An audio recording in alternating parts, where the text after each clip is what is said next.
जय हिंद फ्रेंड्स, स्वागत है आप सभी का हमारे यूट्यूब चैनल पर। दोस्तों, आज की इस वीडियो में हम लाए हैं हिंदी का प्रैक्टिस सेट 5वां।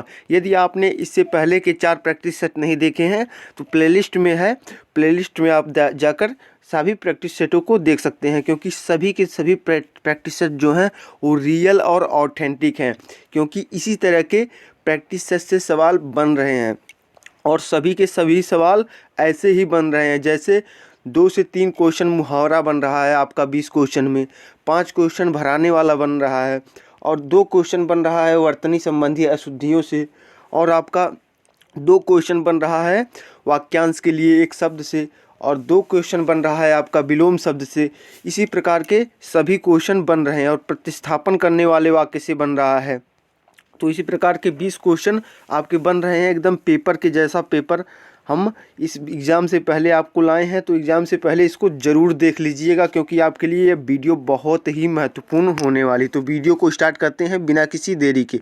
बहुत ही कम समय में हम इस प्रैक्टिस सेट को हल करवाएंगे। जैसे देखिए, पहला प्रश्न पूछा है, रिक्त स्थान को भरने के लिए सबसे उपयुक्त शब्द का चयन करना है। बारिश हो रही है, इस विकल्प में क्या भरा जाएगा? क्या रिमझिम बारिश हो रही है, या सिमसिम बारिश हो रही है, या खरखर बारिश हो रही है, या कलकल बारिश हो रही है? तो हम आपको बता दें कि बारिश रिमझिम होती है, न कि सिमसिम होती है, न कि खरखर होती है, न कि कलकल होती है। तो आपका रिमझिम राइट आंसर हो जाएगा, रिमझिम आपका राइट आंसर हो जाएगा। अगला क्वेश्चन देख लेते हैं।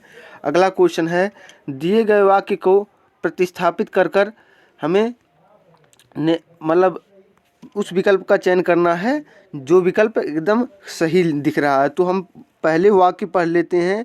छात्र जब परिश्रम के मार्ग पर चलता है तो उसे सफलता व संतुष्टि का फल मिलती है। फल मिलती है लिखा है यहाँ पर क्या लिखाएगा? तो यहाँ पर छात्र है, तो छात्र के लिए मिलती है नहीं होगा, मिलता है। यहाँ पर फल मिलता है होगा, तो मिलता है जिस विकल्प में होगा वह विकल्प आपका राइट आंसर होगा। तो यहाँ पर मिलना है ये भी गलत है, फल मिलता है ये सही है, मिलती है ये भी गलत है, मिलते हैं ये भी गलत है। यानी कि आपका विकल्प बी सही उत्तर है, फल मिलता है। छात्र को जब वह परिश्रम के मार्ग पर चलता है तब उसे सफलता व संतुष्टि का फल मिलता है। अगला क्वेश्चन देख लेते हैं। अगला क्वेश्चन है, जिसको ये अनेक शब्दों के लिए एक शब्द यानी कि वाक्यांश के लिए एक शब्द से संबंधित क्वेश्चन है।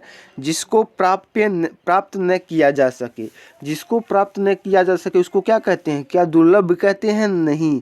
अलभ्य कहते हैं? नहीं। दुष्कर कहते हैं? नहीं। दुष्प्राप्य कहते हैं। जिसको प्राप्त नहीं किया जा सके उसको दुष्प्राप्त कहते हैं। जिसको कठिनाई से प्राप्त किया जा सके या जिसको प्राप्त ही नहीं किया जा सके उसको दुष्प्राप्त कहते हैं। तो दुष्प्राप्य आपका राइट आंसर होगा। अगला क्वेश्चन देख लीजिए। अगला क्वेश्चन है, इनमें उपयुक्त शब्द का विलोम शब्द बताना है। हमें 4 विकल्प दिए गए हैं विलोम शब्द के, तो उपयुक्त शब्द का विलोम शब्द बताना है। तो कौन सा विलोम शब्द सही है? शब्द है प्रतिवादी का विलोम शब्द क्या होगा? तो प्रतिवादी का विलोम शब्द होता है वादी। वादी का प्रतिवादी, प्रतिवादी का वादी। तो वादी किस विकल्प में है? ऑप्शन नंबर बी में है। ऑप्शन नंबर बी आपका राइट आंसर हो जाएगा। अगला क्वेश्चन देख लीजिए। यथार्थ का विलोम शब्द आपको बताना है। यथार्थ मतलब जो बातें एकदम वास्तविक हों, सच्ची हों। और यथार्थ का विलोम क्या होगा? यथार्थ का विलोम होगा कल्पना। कल्पना किस विकल्प में है? कल्पना है ऑप्शन ए में। ऑप्शन ए आपका राइट आंसर हो जाएगा। अगला देख लीजिए। अगला में है, समानार्थक शब्द का के लिए 4 विकल्प दिए गए हैं। उचित विकल्प का चयन करना है हमें। तो सुगंध का पर्यायवाची क्या होता है? सुगंध का होता है पर्यायवाची केसर नहीं होता है। चंदन भी नहीं होगा। सौरभ सुगंध का पर्यायवाची होता है। इत्र भी नहीं होता है।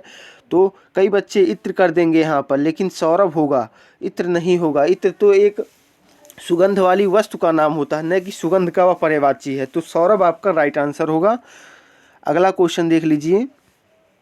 जंगल का हमें बताना है, जंगल का पर्यायवाची शब्द इसमें जंगल का पर्यायवाची शब्द बताना है, तो जंगल का क्या होता है, जंगल का कानन होता है, तो कानन आपका राइट आंसर हो जाएगा। अगला देख लीजिए, बादल का पर्यायवाची शब्द बताना है। तो हमने आपको एक बात बताई थी अपने सेशन में कि बादल के वे सभी शब्द पर्यायवाची होते हैं जिन शब्दों के अंत में द आता है, और धी, जिन शब्दों के अंत में धी आता है वे सभी समुद्र के पर्यायवाची होते हैं। हमने यह बात बताई थी आपको।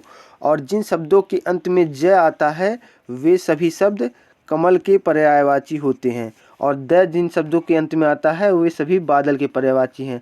तो यहाँ पर अम्बुज जो होगा ये समुद्र का पर्यायवाची होगा, पयोध जो होगा ये भी समुद्र का पर्यायवाची होगा, और अम्बुज जो होगा एक कमल का पर्यायवाची होगा। पयोध केवल यह जो है, यह केवल पयोज जो शब्द है यह केवल बादल का पर्यायवाची है, न कि अन्य तीनों हैं। अन्य तीन में ये दोनों पहले और दूसरे वाले जो हैं वो समुद्र के पर्यायवाची हैं, तीसरा जो है वो कमल का पर्यायवाची है। केवल चौथा विकल्प जो है वही हमारा बादल का पर्यायवाची हो जाएगा। अगला क्वेश्चन देख लीजिए।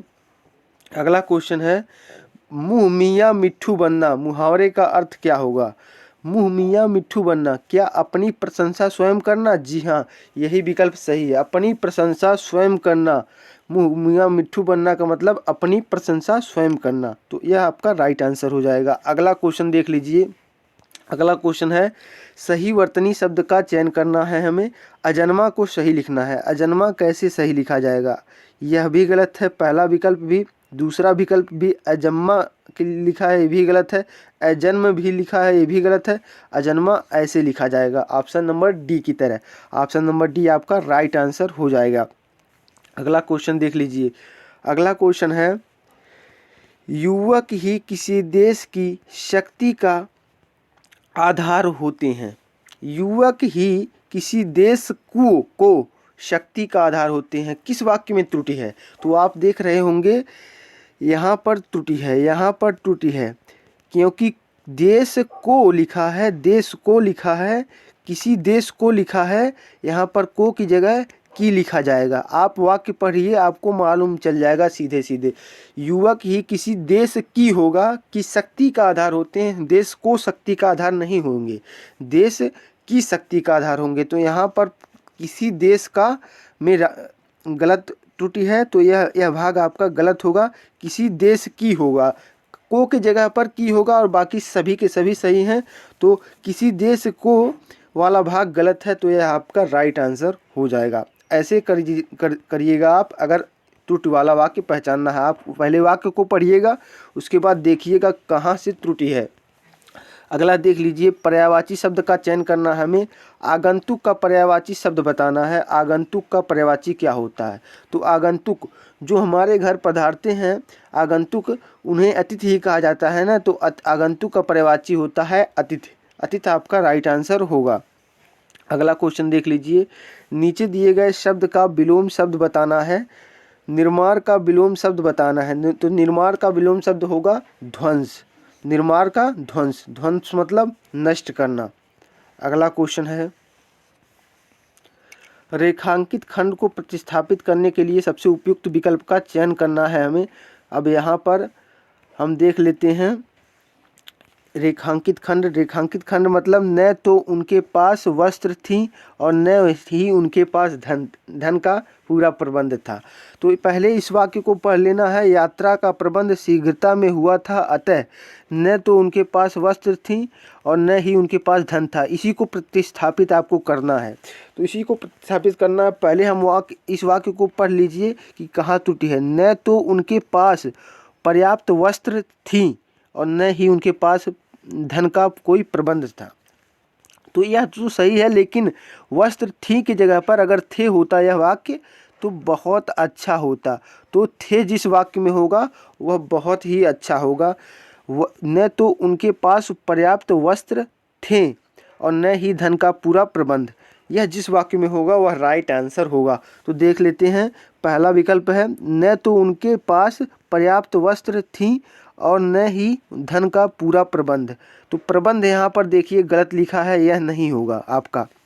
दूसरा देख लीजिए, न तो उनके पास पर्याप्त वस्त्र थे और न ही धन का पूरा प्रबंध। यह आपका राइट आंसर होगा। आगे भी देख लीजिए, न तो उनके पास पर्याप्त वस्त्र थे और न ही धन की पूरा प्रबंध। यहाँ पर की नहीं लगा जाएगा, यहाँ पर का लगा जाएगा, धन का पूरा प्रबंध होगा। अगला देख लीजिए, न तो उनके पास पर्याप्त वस्त्र थे और नहीं धन को पूरा प्रबंध। यहाँ पर को भी नहीं लगा जाएगा और यहाँ पर नहीं लिखा गया है, ये भी नहीं लगा जाएगा। इसलिए आपका विकल्प बी जो है वो राइट आंसर चला जाएगा। विकल्प बी एकदम सही उत्तर है। अगला क्वेश्चन देख लीजिए। अगला क्वेश्चन आपका तद्भव शब्द को निर्दिष्ट करना है, यानी कि इनमें से तद्भव शब्द बताना है। तो हम आपको बता दें, तद्भव शब्द वे होते हैं जो संस्कृत से लिए गए हैं। आप कहेंगे तद्भव आपके परीक्षा में नहीं है, लेकिन आप याद रखिएगा इस परीक्षा में 2022-23 की परीक्षा में एक क्वेश्चन जरूर संज्ञा सर्वनाम तद्भव तत्सम से पूछ रहा है। तो इसमें देख लीजिए, कोई बुराई नहीं है। तद्भव का शब्द का हमें बताना है कि इन चारों शब्दों में तद्भव कौन सा शब्द है। 3 शब्द तत्सम है और 1 शब्द तद्भव है। तो तद्भव वह शब्द होते हैं जो संस्कृत का से बदलकर अपने रूप में आ गए हैं, अपने देशज रूप में, मतलब अपने कहें कि अपने ही रूप में आ गए हैं, उनका अलग रूप हो गया है, तो वो शब्द तद्भव शब्द कहलाते हैं। और तत्सम शब्द वे होते हैं जो संस्कृत से ज्यों का त्यों लिए गए हों, यानी कि संस्कृत निष्ठ ही वाक्य होंगे, वे तद्भव शब्द होंगे, तत्सम शब्द होंगे। तो तत्सम कौन है? आधा क्या तत्सम है? नहीं, आधा का तत्सम होगा अर्ध। तो आधा तद्भव लग रहा है पहले ही। और दूसरा विकल्प पढ़ लीजिए, अर्ध होगा, आधा का अर्ध होगा। कूप का कुआं होता है, तो कूप ये जो है ये तत्सम शब्द है। विद्या भी तत्सम शब्द है, व्योम भी तत्सम शब्द है। केवल आधा जो है वो तद्भव शब्द है। तो आधा हमारा राइट आंसर हो जाएगा। आधा का होता है अर्ध तत्सम, तो आधा हमारा राइट आंसर होगा, आधा तद्भव शब्द है। अगला क्वेश्चन देख लीजिए। अगला क्वेश्चन है मुहावरे का अर्थ बताना है। हमें अंगूठा दिखाने का मुहावरे का अर्थ बताना है। तो अंगूठा दिखाना मतलब, कई लोग कहेंगे अंगूठा दिखाना मतलब चिढ़ाना, तो लेकिन चिढ़ाना नहीं होता है, ये तो देहाती भाषा में होगा। लेकिन अंगूठा दिखाने का वास्तविक अर्थ होता है मौके पर मना कर देना। यह बहुत बच्चे गलत कर देंगे यह मुहावरा, लेकिन याद रखिएगा अंगूठा दिखाना का अगर पूछा जाएगा तो मौके पर मना कर देना आपका राइट आंसर होगा, न कि चिढ़ाना। अगला क्वेश्चन है, न सावन हरे न भादो सूखे, न सावन सूखे न भादो हरे, यह इसका हमें मुहावरे का अर्थ बताना है। तो सदैव एक सी मानसिक स्थिति में रहना, सदैव दुखी रहना, सुख दुख का भेद न जानना, सदैव प्रसन्न रहना। तो आपका राइट, एकदम राइट विकल्प जो है वो ऑप्शन नंबर डी है। इसलिए है, अगर हम सदैव प्रसन्न रहना को करेंगे तो यह गलत है। सदैव एक सी मानसिक स्थिति बहुत अच्छी है विकल्प, यह विकल्प बहुत अच्छा है, तो यह विकल्प बहुत ही राइट आंसर है।